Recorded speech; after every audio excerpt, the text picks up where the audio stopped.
বছরে নিজের স্পর্শ, নিজের ঘামের দাম, নিজের রক্তের দাম বুঝতে যাবে। মানিকচকের মানুষ, এনায়তপুরের মানুষকেও এক কাট্টা হয়ে গোটা বছর ধরে সেই রক্তের দাম, সেই ঘামের দামের হিসেব বুঝে নিতে হবে। ঠিক যেমন ভাবে ছাত্ররা স্কুলে স্কুলে যাবে, কলেজে কলেজে যাবে, কলেজে গিয়ে 8 বছর ধরে তোলাবাজি করে নেওয়া ইউনিয়ন ফির টাকার হিসেব বুঝে নেবে, ঠিক তেমনি কৃষকরা, ক্ষেত মজুররা নিজেদের পাট্টার হিসেবটা বুঝে নেবে, শ্রমিকরা নিজেদের মজুরির হিসেবটা বুঝে নেবে, মহিলারা নিজেদের নিরাপত্তার হিসেবটা বুঝে নেবে। বাংলার মানুষ হিসেব বুঝে নেওয়ার জন্য তৈরি।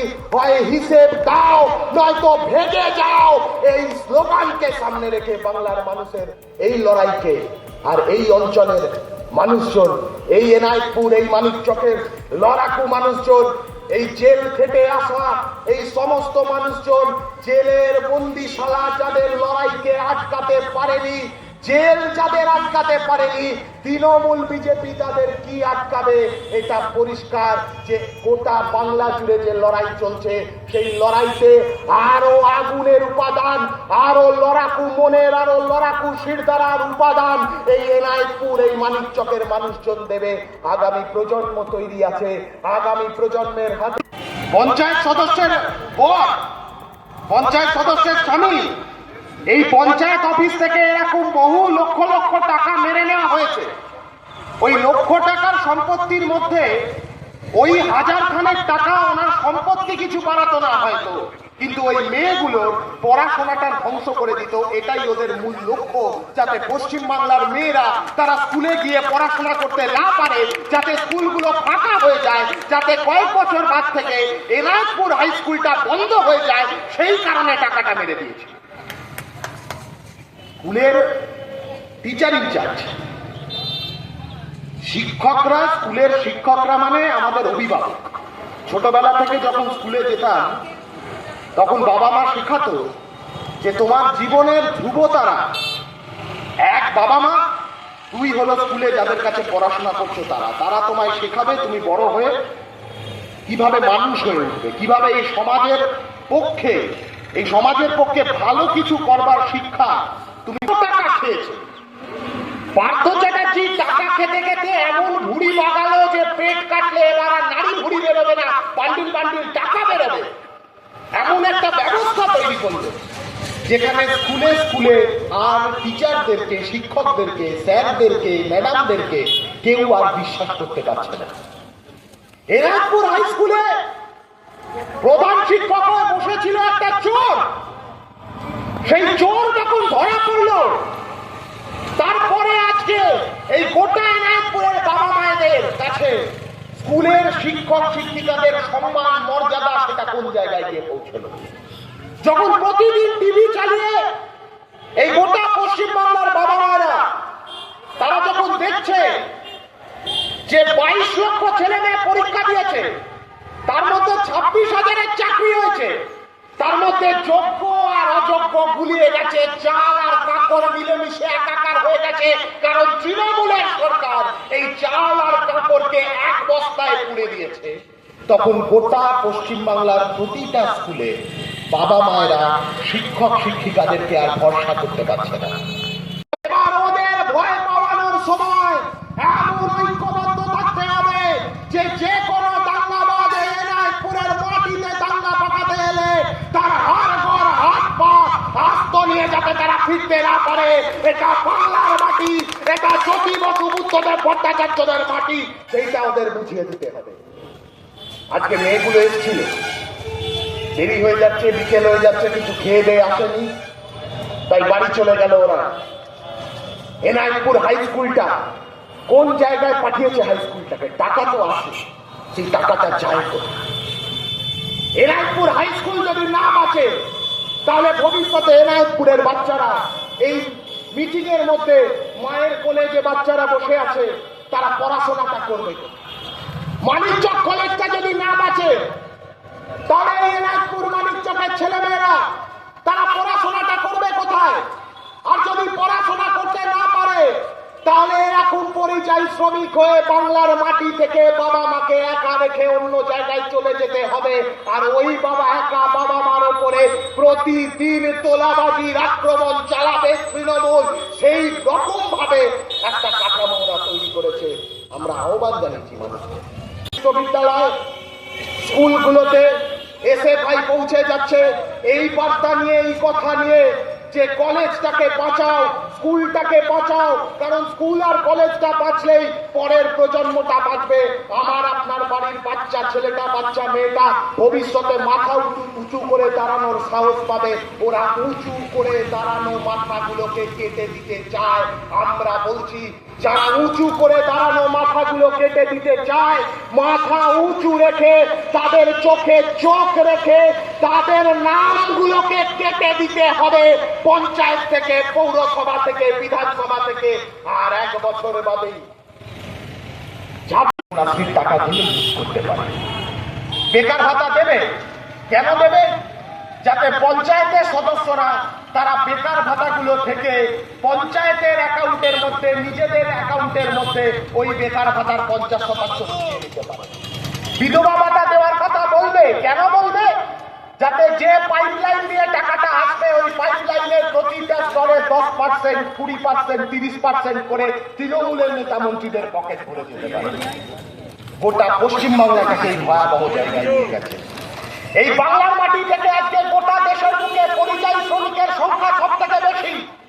গোটা বাংলার অর্থনীতি সেটাকে ধরে রেখে দিয়েছে এই পরিযায়ী শ্রমিকদের পাঠানো টাকা দিয়ে। বাবুদা বলছিল একটু আগে, কোটি কোটি টাকা পরিযায়ী শ্রমিকরা বাইরে থেকে বাড়িতে মানুষের কাছে, পরিজনদের কাছে পাঠাচ্ছে, আর সেই টাকাই বাংলার বাজারে ঘুরে বেড়াচ্ছে। অথচ সেই পরিযায়ী শ্রমিক তার বাড়ির বাচ্চাটার জন্য কোনো প্রকল্প, কোনো ব্যবস্থা, পড়াশোনা করবার, বেঁচে থাকবার কোনো বন্দোবস্ত এই রাজ্যের সরকার করল না। আর আজকে এই মালদা থেকে, এই মুর্শিদাবাদ থেকে, মালদা মুর্শিদাবাদ এই দুটো জেলা পরিযায়ী শ্রমিকের সংখ্যার মধ্যে সর্বোচ্চ এই বাংলার মাটিতে। সবচেয়ে বেশি সংখ্যক মানুষজন এই দুটো জেলা থেকে পরিযায়ী শ্রমিক হয়ে ভিন রাজ্যে চলে যাচ্ছে। আমার রাজ্যে, আমার রাজ্যের মানুষ তারা কাজ পাচ্ছে না, পড়াশোনা করার আগ্রহ নেই। স্কুল কলেজগুলোর এমন খোকলা অবস্থা করেছে যে উচ্চ মাধ্যমিক পাস করবার পরে, মাধ্যমিকের ডিগ্রি পেরোনোর পরে ছেলেমেয়েরা পরিযায়ী শ্রমিক হয়ে অন্য রাজ্যে চলে যাচ্ছে। বাচ্চা বাচ্চা মেয়েদের বিয়ে হয়ে যাচ্ছে, বাল্য বিবাহ বাড়ছে গোটা রাজ্য জুড়ে, শিশু শ্রম বাড়ছে গোটা রাজ্য জুড়ে। সরকারের কোনো ভ্রুক্ষেপ নেই। কি বলছে? একটা সময় ছিল যখন পঞ্চায়েতে পঞ্চায়েতে স্কুল খোলা হতো নতুন করে। একটা সময় ছিল জ্যোতি বসু, বুদ্ধদেব ভট্টাচার্যরা মুখ্যমন্ত্রী ছিলেন, পঞ্চায়েতে পঞ্চায়েতে নতুন কলেজ তৈরি হয়েছিল, পঞ্চায়েতে পঞ্চায়েতে নতুন নতুন মাদ্রাসা তৈরি হয়েছিল, পঞ্চায়েতে পঞ্চায়েতে নতুন নতুন এসএসকে, এমএসকে তৈরি হয়েছিল। আর এখন এই তৃণমূলের সরকারের ঘোষণা হলো পঞ্চায়েতে পঞ্চায়েতে নতুন করে মদের দোকান তৈরি করা। আর এই অসভ্যতার মধ্যে একটা গোটা প্রজন্ম যাতে বেড়ে ওঠে, যাদের সামনে কোনো ভবিষ্যৎ থাকবে না, কোনো স্বপ্ন থাকবে না, সেই স্বপ্নহীন প্রজন্ম নিজের মাটি ছেড়ে ভিন রাজ্যে কাজ করতে চলে যাবে। তারপর সেই ভিন রাজ্যে তা এসে বাংলা ভাষায় কথা বলে বলে তাকে পুড়িয়ে মারবার নিদান দেবে বিজেপি।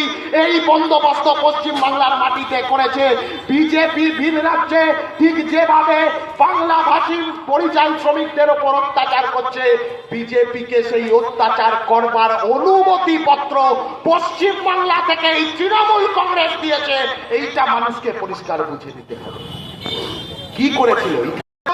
ছিল এখন শুভেন্দু অধিকারীর কোলে চড়ে তারা বিজেপির মাতব্বর হয়ে গেছে। বিজেপি তৃণমূল একসাথে এক হয়ে এই পশ্চিম বাংলাকে ধ্বংসের দিকে নিয়ে যাচ্ছে। শুভেন্দু অধিকারী এখন গলায় নামাবলী জড়িয়ে, বিজেপি ডিওডোরেন্ট গায়ে মেখে, বিজেপির সুগন্ধি গায়ে মেখে টেলিভিশনের সামনে বসে প্রচুর লজ্জাপানি দিয়ে যাচ্ছে। আমরা কেউ ভুলে যাইনি ওই গোটা মেদিনীপুর জুড়ে এই শুভেন্দু অধিকারী পেটের টাকা খেয়েছে, এসএসসির টাকা খেয়েছে, মাদ্রাসা সার্ভিস কমিশনের টাকা খেয়েছে, বালির টাকা খেয়েছে, কয়লার টাকা খেয়েছে। সেই সব টাকা খেয়ে এখন বিজেপিতে গিয়ে বসে বসে ঢেকুর তুলছে আর পশ্চিম বাংলার মানুষকে বোকা বানানোর বন্দোবস্ত করছে। গোটা বাংলার মানুষ খেতে, খামারে, কারখানায়, শিল্পে, ক্যাম্পাসে, চাকরির জায়গায়, কাজের জায়গায় গোটা বাংলার মানুষ এখন বুঝে গেছে। যখন বাংলার মানুষ দেখছে যে বিজেপির বিরুদ্ধে ধর্মঘট হচ্ছে, শ্রম আইন লাগু করবে বিজেপি, যে শ্রম আইন শ্রমিকদেরকে কাজের অধিকার শ্রমিকদের কাছ থেকে ছিনিয়ে নেবে, 8 ঘন্টার কাজের বদলে 12 ঘন্টা কাজ করতে, 14 ঘন্টা কাজ করতে, 16 ঘন্টা কাজ করতে বাধ্য করবে, সেই শ্রম আইন যখন লাগু করছে বিজেপি, তার বিরুদ্ধে যখন ধর্মঘট করছে গোটা দেশের শ্রমিকরা, এই বাংলার মাটিতে তৃণমূলের পুলিশ এসে সেই শ্রমিকদের উপর হামলা করছে। আমরা তো বলেছি, এই এক্ষুনি তুষারদার সাথে কথা হচ্ছিল, তুষারদারা যাবেন সেখানে 2-3 দিন বাদে। এই দক্ষিণ দিনাজপুরের বুকে আপনাদের পার্শ্ববর্তী জেলা বংশিয়ারিতে একজন আইসি ও বড় মাতব্বর রয়েছে, তৃণমূলের টাকায় বাড়ির বাজার হয়। এই সব আইসি গুলোকে এবারে হিসেব নেওয়া হবে। সে দাঁড়িয়ে থেকে রাস্তায় একজন ক্ষেত মজুর আন্দোলনের নেতা ধর্মঘট করতে নেমেছে এই রাজ্যের মানুষ, এই দেশের মানুষের স্বার্থে, তাকে ঠাসিয়ে চর মারছে। আর আমরাও বলে দিচ্ছি, এই প্রতিটা চরের হিসাব হবে এই প্রতিটা লড়াইয়ের মাধ্যমে, যে লড়াইগুলো গোটা রাজ্য জুড়ে সমস্ত অংশের মানুষ ঐক্যবদ্ধ হয়ে লড়ছে, ঠিক যেমন আপনারা লড়েছিলেন, একসাথে লড়াই করেছিলেন। বিদ্যুতের জন্য স্মার্ট মিটারটা বসাতে চাইছে, আজকে স্মার্ট মিটার বসাবে, কালকে খেতে খামারে কাজ করবার উপায়টাকে বন্ধ করে দেবে। যদি ইলেকট্রিসিটি না থাকে, খেতে খামারে কাজ করবার উপায় বন্ধ হবে। খেতে খামারে কাজ করবার উপায় বন্ধ হলে বাড়ির ছেলেটা, বাড়ির মেয়েটাকে পড়াশোনা করাতে পাঠানোর উপায়টা বন্ধ হয়ে যাবে। গোটা রাজ্যটাকে অন্ধকারে ডুবিয়ে রাখবার বন্দোবস্ত বিজেপি স্মার্ট মিটার আনলো। আর মমতা অমনি ড্যাং ড্যাং করে স্মার্ট মিটারের পেছনে ছোটবার জন্য গোয়েঙ্কাদেরকে বরাত দিয়ে দিল স্মার্ট মিটার। গোটা দেশ জুড়ে আম্বানি, আদানি, গোয়েঙ্কা এদের শাসন, কর্পোরেটের শাসন। আর এই কর্পোরেটের শাসনটাকে লুকিয়ে রাখবার জন্য যতবার মানুষ ঐক্যবদ্ধ হবে, যতবার ধর্ম, জাত, পাত সব ভেদাভেদ রুখে দিয়ে পয়সা দিয়ে স্কুলে পড়াতে চলে গেছে, এই অবিশ্বাস, এই সন্দেহ, এই সংশয়টা তৈরি করেছে বাবা মায়েদের মনে, যাতে বাবা মায়েরা আর ছেলে মেয়েদেরকে স্কুলে পাঠানোর ভরসা না পায়। আমরা ঘুরে বেড়াচ্ছি গোটা পশ্চিমবাংলা কলেজে কলেজে। আজকে এখানে এলাম, এখান থেকে ঢিলছোড়া দূরত্বে মানিকচক কলেজ। ছেলে মেয়েগুলো পড়াশোনা শেষ করে তো এই কলেজটাতেই পড়তে যাবে। কলেজের গেটে গিয়ে দাঁড়িয়েছি, দেখছি কলেজের যে মাঠ, কলেজের মাঠ জুড়ে শুধু মদের বোতল পড়ে আছে। বাইরে থেকে বহিরাগত গুন্ডারা, তৃণমূলের মাতব্বররা, তারা প্রতিদিন কলেজের ভেতরে গিয়ে ওই মৎসবের আসর বসায়। মেয়েরা আর কলেজে যেতে ভরসা পাবে, ছেলেপুলেরা আর কলেজে গিয়ে পড়াশোনা করবার আগ্রহ দেখাবে, ইচ্ছা জাগবে না। কয়েক বছর বাদে মানিকচক কলেজ 2024 সালে এসে প্রতি 10 বছরের মধ্যে তার ছাত্র সংখ্যা অর্ধেকেরও নিচে নেমে গেছে। আগামী 10 বছরের মধ্যে কলেজটাকে তুলে দেবে। কলেজটাকে তুলে দিয়ে কলেজের যে কম্পাউন্ডার, সেই কম্পাউন্ডটা কোনো একটা জমি হাঙরকে ডেকে ওই কম্পাউন্ডটা বিক্রি করে দেবে। সেই জমি হাঙর ওই কলেজের কম্পাউন্ডের মধ্যে নিজের ব্যবসা খাটিয়ে বসবে। এই গোটা দুর্নীতির স্ট্রাকচারটা পশ্চিমবাংলা জুড়ে। আর সেই অপরাধের কাঠামো এই পঞ্চায়েত দপ্তরগুলো থেকে পরিচালিত হয়। যে ইউনিয়ন রুমগুলো থেকে অপরাধের কাঠামো পরিচালিত হয় ক্যাম্পাসগুলোর মধ্যে, সেই ইউনিয়ন রুমের টিকিগুলো এই পঞ্চায়েত দপ্তরগুলোতে বাঁধা আছে। এই পঞ্চায়েত দপ্তরের ভেতর থেকে বসে বসে চোরগুলো তারা কলেজের ভেতরের ছিচকে চোরদেরকে ট্রেনিং দিয়ে কলেজের ভেতর পাঠায়, যাতে তারা সেখানে বসে চুরি করতে পারে। পশ্চিমবাংলার পড়াশোনার ব্যবস্থাটাকে ধ্বংস করে এক যুগ ধরে এই বাংলার পড়াশোনার মাটি, লেখাপড়ার ইচ্ছা, আগ্রহ, উজ্জ্বল একটা অতীত। অবৈতনিক শিক্ষা 12 ক্লাস পর্যন্ত বিনামূল্যে পড়বার বন্দোবস্ত করেছিল বামফ্রন্টের সরকার। কলেজে কলেজে, স্কুলে স্কুলে পরিচালন সমিতি, গভর্নিং বোর্ড তৈরি করেছিল বামফ্রন্টের সরকার, যাতে টাকাগুলো ঠিক খাতে খরচা হয়।